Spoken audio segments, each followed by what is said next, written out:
think, exciting for people to talk about. And Alex Grinch in their opening comments earlier in the year, before fall camp started, talked about he felt like that they were legitimately 14 deep on the defensive line. When you look at, they probably have 8 defensive linemen and then 6 edge guys that they feel comfortable rotating. I think Perion Winfrey is a guy it's going to be on the field as much as possible that they need.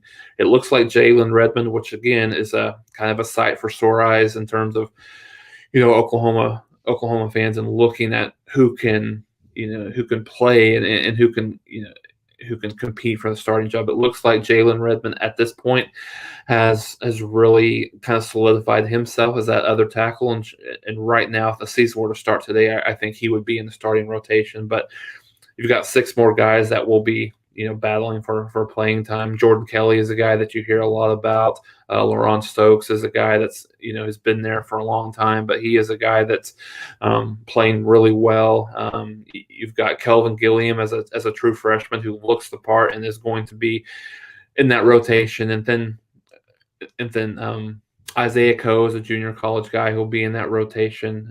Josh Ellison last year from the junior college who played well in that rotation will be there again. So Oklahoma, they feel like they can probably go 3 or 4 deep there and not really miss a whole lot.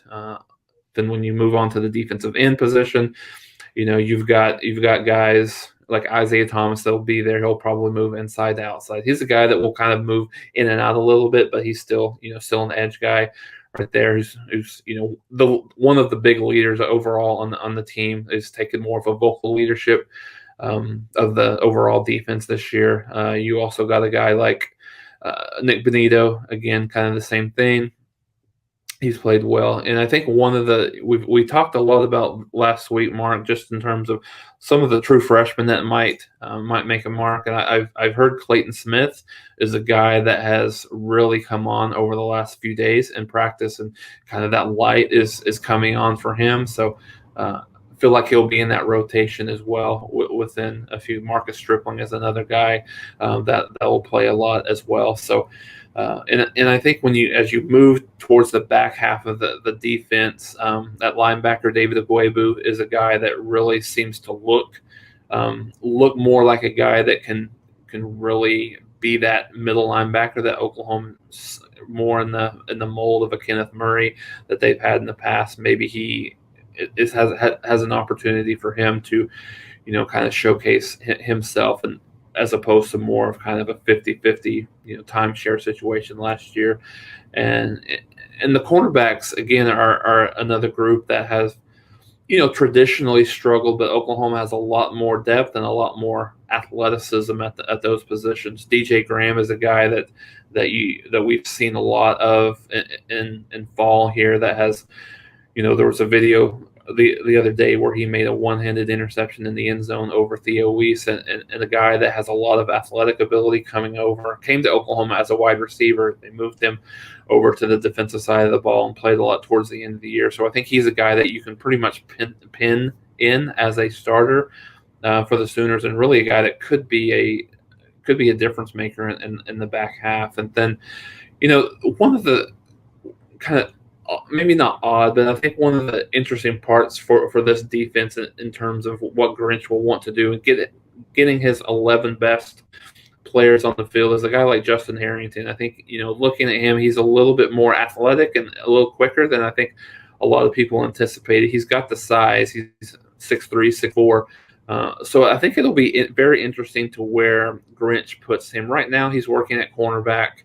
I think he could probably play safety, could probably play nickel. So I think he's a guy to keep your eye on in terms of where Oklahoma puts him. If Oklahoma has more of the mindset of they want to put the best 11 guys on the field at the same time, then certainly you would see him as a starter. However, if they're kind of married to the positions, I think it's a guy that you'll see maybe come off the bench a little bit and spell some people at corner or safety or wherever that might be.